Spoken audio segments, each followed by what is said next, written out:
Hello and welcome back to day 2 of CoMotion Global. I hope you all had a chance to grab some of the delicious lunch we have outside. Again, I'm your co-host today, Greg Lindsay, and it's my pleasure to bring you back for an afternoon full of more autonomy. Building off of, you didn't have a chance to see Andrew Grant's final presentation from Bloomberg New Energy Finance before heading off to lunch. You missed out. It was fascinating to see the Bloomberg folks and their analysis models of how autonomy is playing out at scale. And one of the most interesting things he said, to my ears at least, was that his official position is that the future of autonomy will be fleet-based.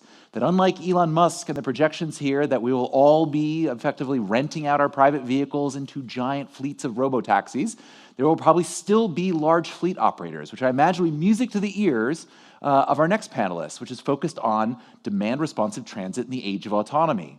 Now, demand-responsive transit is an idea that goes back 50, 60, 70 years, the dream of PRT, the ability of mass transit to act as a point-to-point individual vehicle.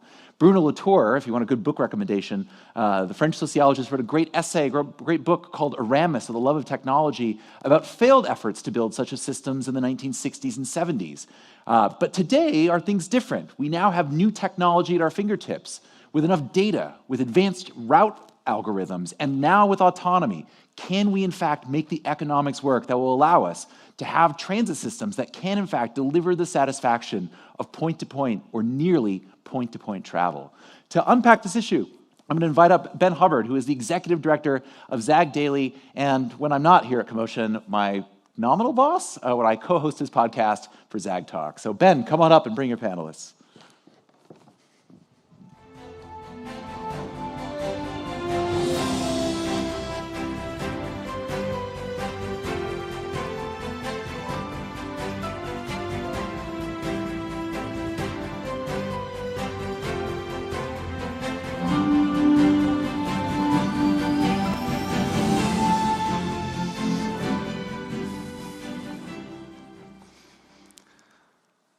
Good afternoon, everyone, and welcome to this session, Demand-Responsive Transit in the Age of Autonomy. My name is Ben Hubbard. I am the executive editor of Zag Daily. We are a global media publication focused exclusively on sustainable mobility. For those of you who don't know, Zag means a sharp change of direction for us, which is what we feel all businesses need to take if we're going to hit our sustainability targets. So without further ado, I'm going to let the panelists just introduce themselves. Starting with you, Dheeraj. Hi, good afternoon. I'm Dheeraj Bhardwaj. I'm the CEO for Door-to-Door as a platform and CityLink shuttle, which you will see outside. Thank you. Hello, everybody. Pleasure meeting you. My name is Calin, Dandu, Regional Director for VIA Transportation in the Middle East. My name is Martin Dürr. I'm the CTO at Dromos. Pleasure to be invited. We provide high-capacity mobility systems with small, fully autonomous electrically-powered vehicles on dedicated infrastructure. And what that all means, I'll tell you in a sec. Good afternoon. I'm Jarvis Murray. I'm the Commercial Rideshare Mobility Administrator for the City of Los Angeles, Department of Transportation. I manage rules, regulations, and policies for taxicabs, non-emergency medical, micromobility, delivery robots, car share, and bike share for the City of Los Angeles. Assalamu alaikum. My name is Nezha. I am the co-founder and CCO of HopOn Mobility. So basically, we are the first Saudi company here operating an integrated mobility ecosystem that covers micromobility, on-demand shuttles, and smart parking technology. Thank you all. Okay, so what we're going to be looking at today is how AI, real-time routing, and autonomous vehicles is making demand-responsive transit more equitable, reliable, efficient, and affordable. Just so everyone has a definition, so we're all on the same page, DRT is a flexible public transit service that adapts its routes and schedules to passenger demand, okay? So what we typically see in terms of a mode is it's bigger than a taxi, but smaller than a bus. So typically, we're looking at minibuses, minivans, shuttles, even golf carts, I think. And in terms of passengers, they're booking it via their smartphone or web, or I think even in VIA's case, you can actually call them up. So that's kind of a definition. What I want to do is get a case of like the state of DRT today. So Nezha, I'm going to start with you. If you could share a little bit about what does a DRT service look like in action right now? And you have won an exclusive 10-year contract with the City of Cake. If you could share a little bit more about that. Yeah, for sure. So we are operating in King Abdullah Economic City. So basically, the reason why we actually started operating there is that we feel that it's almost like a replica to a bigger city. So having this ecosystem built within King Abdullah Economic City, it gives us the advantage to actually work with, let's say, community residents. It gives us the advantage to also work with tourism, semi-government, and corporates as well. So all of this combination gives us this understanding of how the people need to move and what their needs are that we can actually replicate on a bigger scale. On a more cost-effective, let's say, model. Also, the second thing as well is that with this contract, we have been able to pool different revenue streams that are related to mobility. As we all know, public transportation is heavily subsidized throughout the globe in order to keep the ticket prices down. So what we did is that we have these different revenue streams that pool into that act as that are feeding this pool that can actually end up subsidizing and help us keep those ticket prices down. And last but not least, we feel that we're also setting the groundwork somehow. We've covered almost 100,000 trips within that city with 10,000 residents. And it sets the groundwork for, let's say, autonomous vehicles when they actually feed in these data points that we are currently collecting to actually build and just get up and running once they're ready. So that gives you an idea of what we've done. Thank you. Hopefully that's a bit more familiar now with what the service means.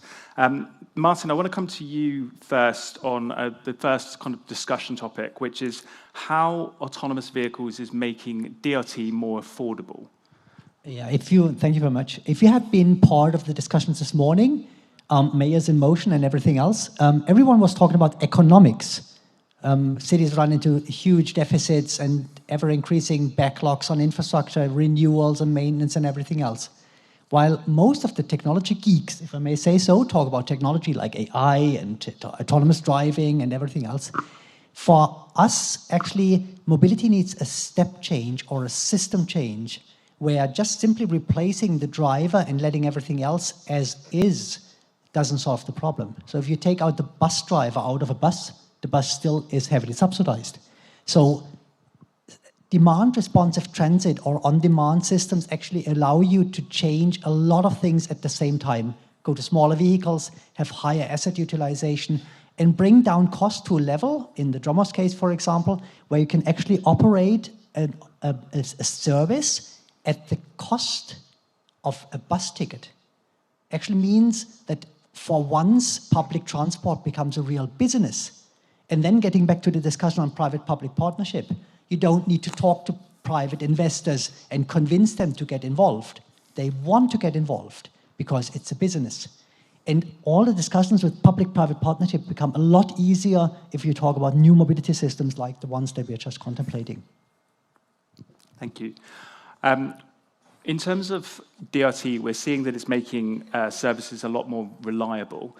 Calin, Via, you are a great case study for this. Can you share with our audience a little bit about how that is actually taking place? Yeah, absolutely. So I think to Martin's point on the AVs, a quick side note from where we stand is that AVs are really an outstanding piece of technology, but that's only one piece of the puzzle, right? So the challenge is going to bring them into public transit. And I think that's where AI and all the tech tools that we have today are going to help us do that. And how are we doing it from a very concrete standpoint? The technology that we've built brings in artificial intelligence, smart routing, various layers from external providers like TomTom, Google Maps. You have all these parameters that are taken into account, like maximum waiting time, maximum detour, maximum walking distance, in order to maximize the efficiency of the routing and to increase the utilization of the vehicles. So I guess the biggest challenge and what we're basically trying to solve, and that ride-hailing, for example, doesn't solve, is also provide guarantee to the riders that if they book a ride, they will be picked up. And this is why we are part of public transit. Yeah, I've definitely seen that on the ride-hailing side where you book an Uber and it just doesn't show up. I mean, that's not a very reliable service, is it? Nothing against ride-hailing, but yeah, you've also, Dheeraj, you've got a scheduled DRT. This is a new innovative product. Can you share a little bit about that? Great. So as a DRT, what we are trying to do is we are trying to fill the mobility gap currently we have between mass transit, your buses and the trains or metros, and on the other hand, the taxis and the ride-hailing taxis. There's something in between. It's the mobility gap, which we are trying to do through the DRT. And then fundamentally in DRT, we solve, let me get a little bit technical. So fundamentally, we solve a classic problem called dial-a-ride problem, which is a very complex computer science algorithm to solve. What it means is that we are dynamic routing and ride pooling. Dynamic routing, ride pooling. Now, what we have experienced while running for 2.5 years in Kuwait, where we have almost done 1.5 million rides, and in Dubai, and in Riyadh, we found that we are doing good pooling, but we're almost like 70% our rides are pooled. But still, we are not filling our minivans, even the minivans. We need to fill them up. And what we found that it's a public transport, and public transport is designed for the peak demand. And that is where the problem is. So we need to capture the peak demand with the right, we call it load factor. What it means is that we need to pool people in the clusters using these, where they move in the morning and to their work and coming back in the return in after the work. So for that, we have to create a new product which is called scheduled DRT. So we have to cluster people through using some of the AI algorithms and the dial-a-ride algorithm adjustment to using some of the AI tools, so that we can pool people in the morning and evening, and we can have a higher rate of pooling. Our objective is to get to 90% pooling, and that's the scheduled DRT, which we are currently testing and will be launched next week. Nezha, you also said that you're doing something similar? Yeah, we are doing something similar because we've noticed, similar to Dheeraj, as he was saying, is that when we have the peak hours and the off-peak hours, and then in order to have a flexible schedule where you're doing a mix of scheduled and on-demand, another thing that also helps us as well is within the communities, the micromobility aspect helps you actually get to the nearest stop. So it's a mix of having both together that can help with the pooling, as he was saying, and make the buses more efficient and run less in this specific aspect. And with regards to we have the train station, the fast train that stops in King Abdullah Economic City, and they have fixed schedules, so we have to also manage between that and the rest of the on-demand fleet that we have within the city. So it's similar model, maybe not exact, but we're still building on that information and making it more accurate, to be honest. Yeah. Let's move on to the efficiency side of things. I've never really understood what we're trying to achieve at ZAG is why we've got a 2,000 kilogram car driving a mile down the road in the city with 4 empty passenger seats. So that seems like a totally inefficient waste of resources, clogging up our streets. And I think this is what DRT really can come into its own here. So maybe if Jarvis, I'd like you to explain a little bit about your LA Now initiative in the come up to the Olympics and how it's making, DRT is making these services more efficient. Yeah, thank you. So in LA, we actually have several types of this type of service. So we have our LA Now, which is more focused on the actual city boundaries. We also have what's called Metro Micro, which is more county oriented. So California is our state. Los Angeles is also a county, and then the city of Los Angeles within there. And the city of Los Angeles is about 5 million people. The county of Los Angeles, which includes the city, is about somewhere between 10 and 12 million people. And so we have those types of services. We also have kind of a more private services that are kind of the golf cart brands that do, office parks, as well as kind of localized neighborhoods. So the interesting thing that we view it as, we balance this out because it's not for us a true economic model. We think of it as a public good. It's something that we use for our customers and our people to service the people, the residents in the area. On our LA Now and our Metro Micro, the focus is on servicing areas that are near our public transit. It is still an on-demand service. LA Now, if you do on-demand, we will pick you up within a quarter mile of wherever you may be. Metro Micro has kind of points of interest that they've already kind of semi-established, which are often near rail stops. And so that's a little bit of what we're doing because LA is so vast in terms of geography and size. And within all of our geography, it's filled. You know, if you've ever flown into LA and you look and it's just homes and buildings for as far as you can see, that's kind of what we're like.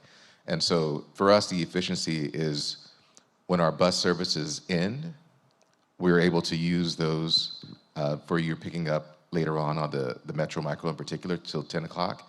And then also, if we don't have routes that cover certain areas during certain times, or maybe it's only once an hour and you're already there and you need to get there on a quicker timeline, it really helps save our people's time.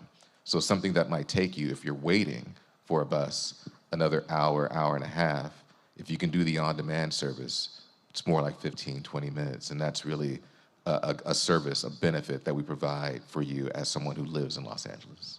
Great. Calin, could you share a little bit about Dubai here? Because in terms of number of passengers per hour as well, you're seeing some pretty astonishing numbers. Yeah, absolutely. And I think to the point that was just made, when we're talking about efficiency in DRT, we also need to take a look at each individual use case. We cannot basically, we always need to compare apples to apples. You cannot look at a city like Los Angeles with such vast size, right, to a deployment to the one that we have in Dubai, where is pure urban mobility in highly dense areas. So, for example, right in the past couple of years, we have achieved a utilization of above 7 per driver hour, which basically translates to more than 100,000 rides each month with a fleet of 40 vehicles. That is probably one of the highest utilization benchmarks in an urban mobility that we've seen in the world. But then you can look at KAUST, for example, King Abdullah University of Science and Technology, where you achieve during weekends a utilization of 12, 14, which is basically double. But you're looking at the Dial Ride service in London, where you achieve a utilization of 2. But a utilization of 2 for DRT service for people of determination, it's something that is outstanding. So I think we always need to look at efficiency at each individual case, on a case-by-case basis, and that is going to yield us the best results. But it's kind of a public awareness thing as well, because the trips you end up waiting longer for the trip, typically, because it's got to go to different stops. And so it's kind of you've got to educate your riders. How do you go about doing that, Dheeraj? Great question. This is one of the most difficult things we have faced in the last 2.5 years since we started it. So we get all kinds of customer complaints. The first thing is the customer education is fundamental. Explaining them what this service is all about. I'll give you the two quick stories. So we decided, so typically DRT and on-demand bus, they are virtual stops to virtual stop. Considering the weather in Kuwait, which goes to 60 degrees in summers, right? We decided to go door to door. That's where our platform is. And we announced to our customers that we are going door to door. Now you don't need to walk for 2 minutes. It'll come near to your door. One day we got a call from a lady saying, you said door to door. I'm sitting in my office. There's no vehicle. I said, then fortunately, I was sitting next to our customer service. I said, madam, could you please open the door of your office? We'll bring the vehicle inside your office, right? The other problems, every time they book it and we have to pick up another passenger, they say, oh, I booked the vehicle. Why are you picking somebody else? Or if somebody is sitting, they say, oh, I booked the vehicle. Why is somebody else sitting? So they do not understand that this service is meant to be the ride sharing, and the price they pay for it, which is maybe 30% cheaper or 40% cheaper than taxi or Uber or Bolt or Careem, because they are ride sharing. That's where the whole economics works. Because we can have 4 or 5 vehicles, so you're basically sharing the fare. So the customer education and making them understand, not just that, making the authorities understand is another big challenge. Because they keep on asking and coming as, oh, which route you are running? Sorry, we don't run the routes. We run within the geofence dynamic routing. That's why we make the system efficient. You can see why it's hard, though, because people associate it with ride-hailing, because that's a service that's very familiar to everyone now. And so, yeah, the customer education piece is a challenge. I'd want to move on to the equitable argument, because this is something that you've all actually said, is that DRT is making transport more equitable. And I know on the shared micromobility side, this is definitely a big problem. You know, the dots, the limes of the world are riding, the typical rider is a middle-aged man, you know, commuting to work. So what about women? What about people with disabilities? So I'd like to come to Nezha, if that's okay. If you could share a little bit about how your service is making transport more equitable. Yeah, definitely. So as we all, I think, agree on demand, they add, especially in the Gulf area, so we're looking at, you know, more safety layers, more, how can I put it? It's a more customized type of transportation. So as door-to-door is doing, is that they're going right to the door of the actual customer, and we're doing a similar model. So the behavior that we're building is that, okay, we're giving you a better service for a similar price, and then we have students using it, which is quite high. We also have a lot of women, of course, that would not be comfortable just using the regular public transportation, that they can just be in the middle with, you know, a bunch of other, you know, men or so on. So they're getting a extra, let's say like a VIP service, but on a shared mobility, and like they always say, it's for a fraction of the price. So this is where we feel like we do make it more equitable, for sure, yeah, for all. Martin, as well, you're seeing you've got some arguments on how it's improving people with disabilities. You know, there's ramps, they can have public assistance. Can you share more here? So whenever we talk about equitable transport, people think, yeah, it's the occasional wheelchair or walker. So it's kind of a side topic. It's actually not. We're working with a company in the UK, which is called Transport for All, which is a lobby organization for people with disabilities. And they basically opened up our eyes in terms, it's not only people with mobility challenges, but also with cognitive challenges. And in an ever-aging population, people with dementia are a real topic. So after all, about 25% of the population of the UK would qualify as mobility challenged, mobility in motorical challenges or cognitive challenges, 25%. And the UK is not any different than any other of the usual countries. So we said, those people, they don't have access to public transport, because if you have dementia, you don't take the subway. You don't take a car. So 25% of the population are doomed to stay at home. That's a disaster, to say the least. So what we said is, if we are thinking of providing a new mobility solution, like demand responsive transit, why not thinking it in a completely different fashion? For example, it's an on-demand system. If you have mobility challenges, why not pre-equip the vehicle with a service person? So the vehicle arrives equipped with a service person that helps you get on the vehicle, accompanies you through the ride, helps you get off the vehicle, and gets back to the depot again. Very similar to the unattended minor topic if you travel on an aircraft, where you hand over your child to a flight attendant, the child is being taken care of during the flight, and is being handed off to a relative at the other end. A huge improvement for people that have no opportunity to go on transport systems so far. So we should only talk about mobility as an innovation on the technical side, but also on a human benefit and customer experience side, particularly those who are in desperate need of those improvements. Agreed. Hear, hear. Jarvis, have you been thinking about accessibility in the run-up to the Olympics or with LA now? Yes, we're always thinking about it. I mean, America has had the Americans with Disabilities Act for quite some time, and so it's baked into a lot of what we do. And even as we think about demand-responsive transportation, you know, we already have like what we call access services and city ride services that essentially are for our elderly and disabled customers in the event that they do need assistance to get around. And our access does over 1 million trips a year just based upon that. That is one of the challenges, though, that we are a little bit worried about as it comes to autonomous vehicles, because we're trying to figure out, do we need a concierge service in an autonomous vehicle to assist with whether it's a dementia patient or wheelchair securement or anything of that nature?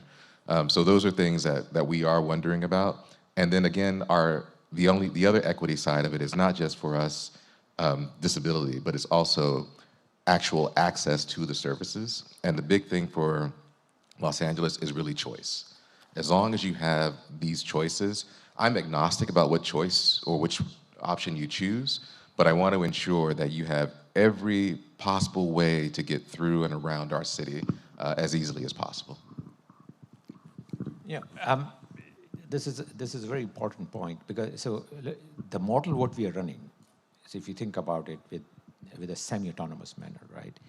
Everything is system-driven. Driver is just driving it, just driving safely, and driver's responsibility, the way we train, is the customer service. So when you book ride with the CityLink, that we give you option if you need a special needs request.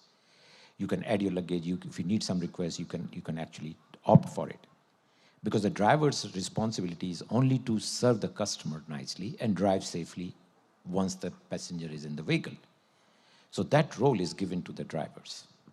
And because of that, and in considering currently we target customers, there's a very interesting thing which we found, that there is a blue collar and there's a white collar. White collars will not come to you. Blue collars, they have their company provided transport. We target it as something we call it pink collar. Right? And these are the perfect target, because these are the people who are in the early stage of their career.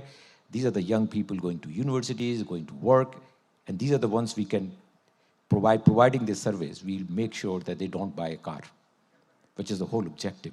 Personal vehicles, removing personal vehicles from the streets is the main objective. Today, our 40% of our passengers in Dubai and Kuwait, Saudi Arabia, Riyadh is still, we need to collect the data.